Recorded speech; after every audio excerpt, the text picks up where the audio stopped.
I'm Anna Garcia, right now on True Crime News. Madeline Kingsbury, the young mom who vanished after dropping her kids at preschool only to turn up dead. I knew it was Adam right away.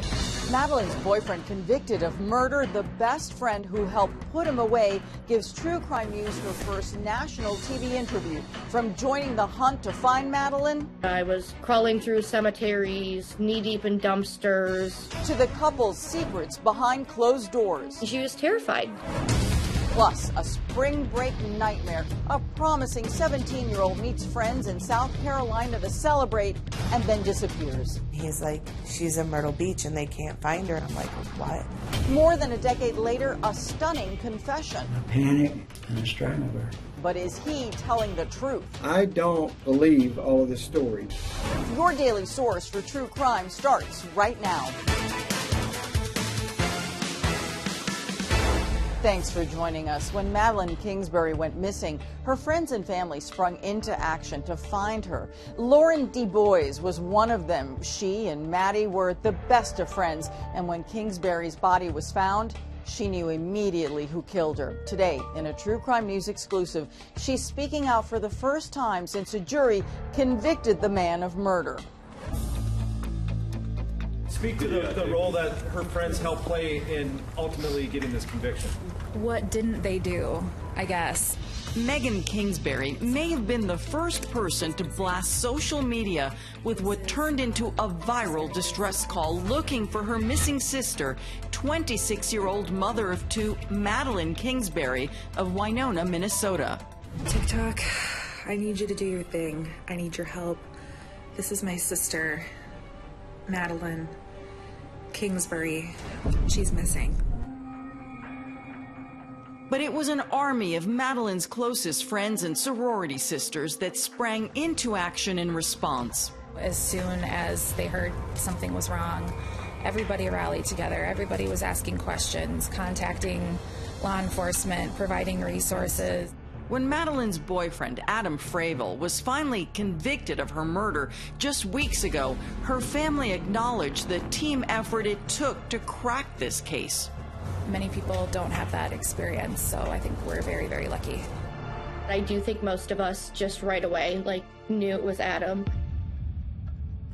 Lauren Debois was one of Madeline's closest friends. That's her standing behind the family during their press conference. I get a text message and it's a screenshot of her missing poster. I immediately knew.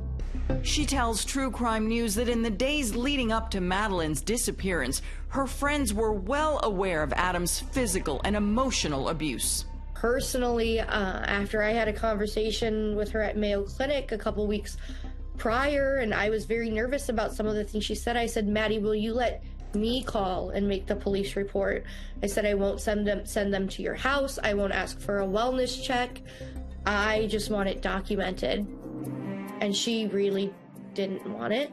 But on the very day she went missing after dropping her kids at daycare with Fravel, Madeline had plans to leave him for good. As we learn more about patterns of domestic violence, the 48 hours before a person leaves is said to be the most dangerous. Her hope was to start moving out that Monday. It was Madeline's friends who first flagged that she was not answering her phone or socials that day. It quickly escalated the case in a way that caught her boyfriend off guard.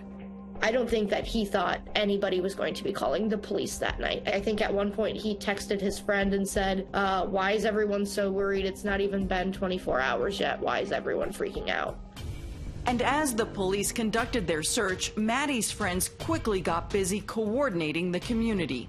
Right away, the sorority sisters were incredible. They started putting together searches. They were sending out maps of the Winona area. I was crawling through cemeteries, knee-deep in dumpsters, crawling through culverts, trying to find her. Sadly, it would take several more months before police located her body, wrapped in duct tape and a bed sheet in a drainage culvert on a property owned by Adam's parents. So I went to my call log. My entire call log was red from missed calls. I closed my eyes and I scrolled on the log and I just hit a name, and my friend Michaela answered the phone, and she just took a giant breath and she said, "I'm so sorry, it's over. They found her. She's gone." But they found her and Adam's been arrested. Lauren did have one last chance to face Adam as a witness during the trial. I just tried not to look at him. I glanced over a couple times, but I didn't want to even give him the satisfaction of my attention. And I certainly didn't want to give him the satisfaction of me crying on the stand. Prosecutors say Fravel was jealous because Kingsbury was in another relationship and tired of the abuse. Fravel also depended on Kingsbury financially.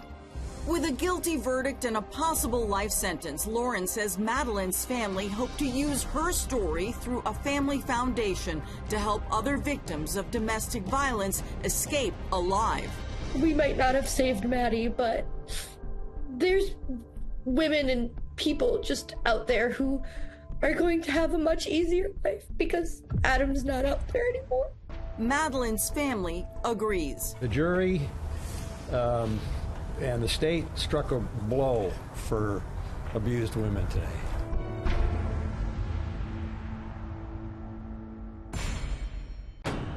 Up next, a teen heads to spring break for some fun in the sun, but it's the last trip that she'll ever take. It will be years before anyone learns what really happened to her. We're just having a good time. I was surprised she just hopped right in. We'll be right back.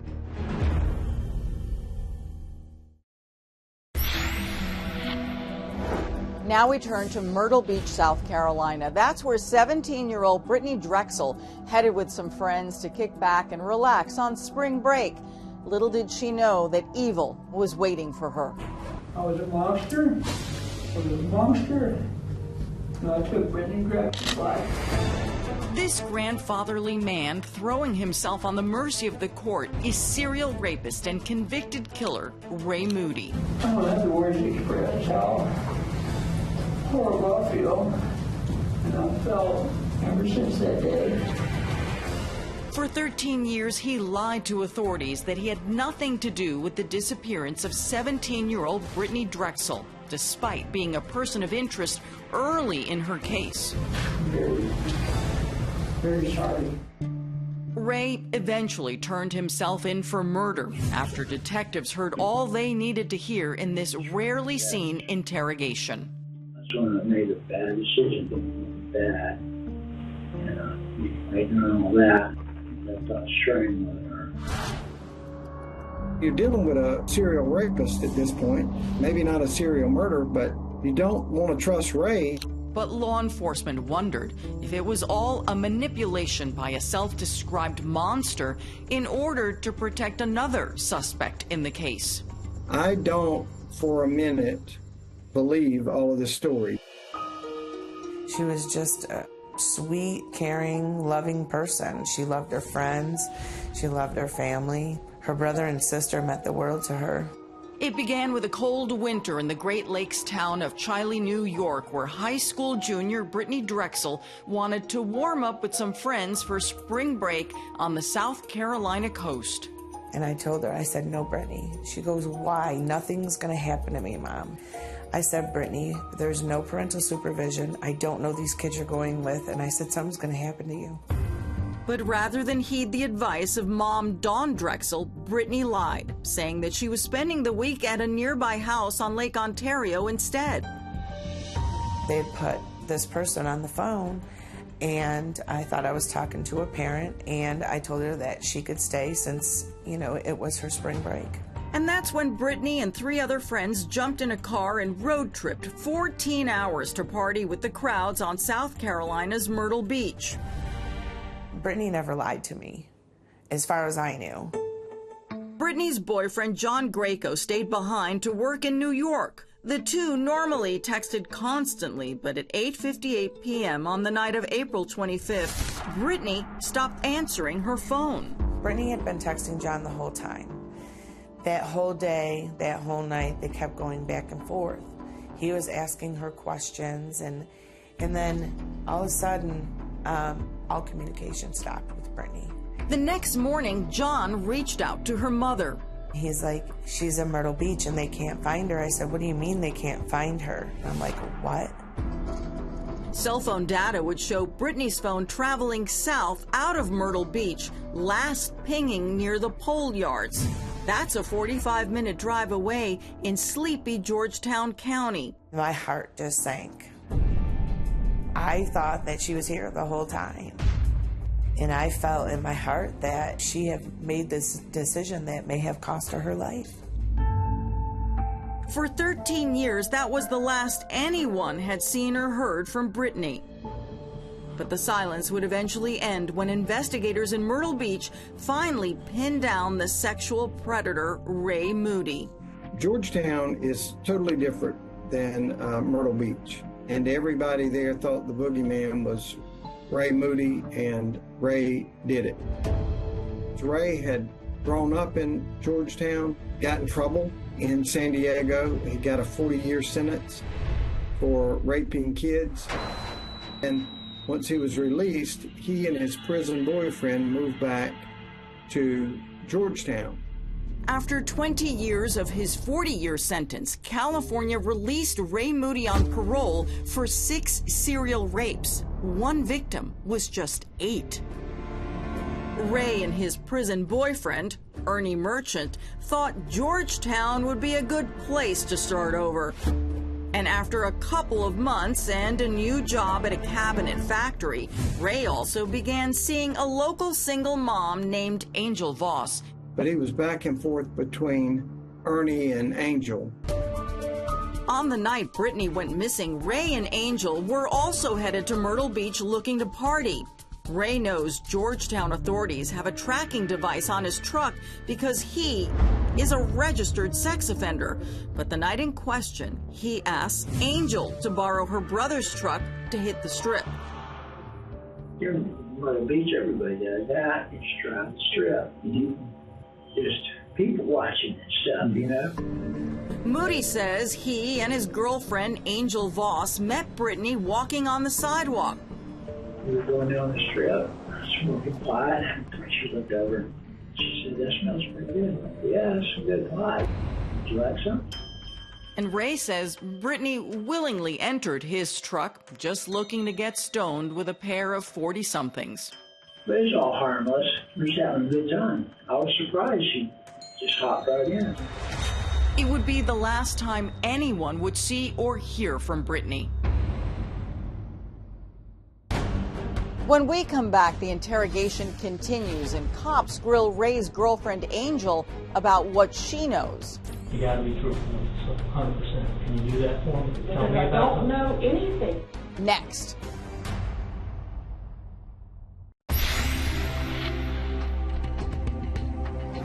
We're back with the disappearance of Britney Drexel, a teen who disappeared on spring break. Her case haunted investigators in South Carolina, but more than a decade after she vanished, cops and Britney's family finally get some answers. The last time anyone sees Britney Drexel alive is on this surveillance footage as she's leaving a hotel and texting to meet up with friends for one last night of spring break. Over a decade later, a serial rapist from nearby Georgetown County, South Carolina, Raymond Moody, confesses to raping and murdering Britney that night. I was by myself with her. Things got out of hand. Panicked. She panicked, and I strangled her. Police had suspected Ray in the first weeks after Britney went missing. A monitored sex offender, he served 20 years of a 40-year sentence for rape and abduction in California. But when they questioned his girlfriend, Angel Voss, she covers for him with an alibi. Britney Drexel, she went missing April 25th, 2009. To be honest, I can't tell you where I was 2 weeks ago or really where he was. You gotta be truthful, 100%. Can you do that for me? Tell me I about don't know anything.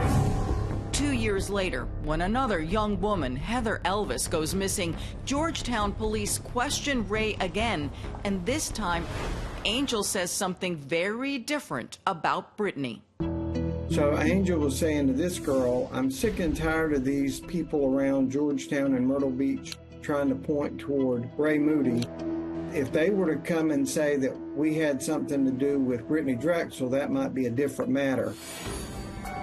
When Angel's friend hears that she contacts Myrtle Beach police, Myrtle Beach got her to wire up and go back a few days later and talk to Angel Voss again. And she goes on to say, Ray didn't have anything to do with Britney Drexel. I killed Britney Drexel.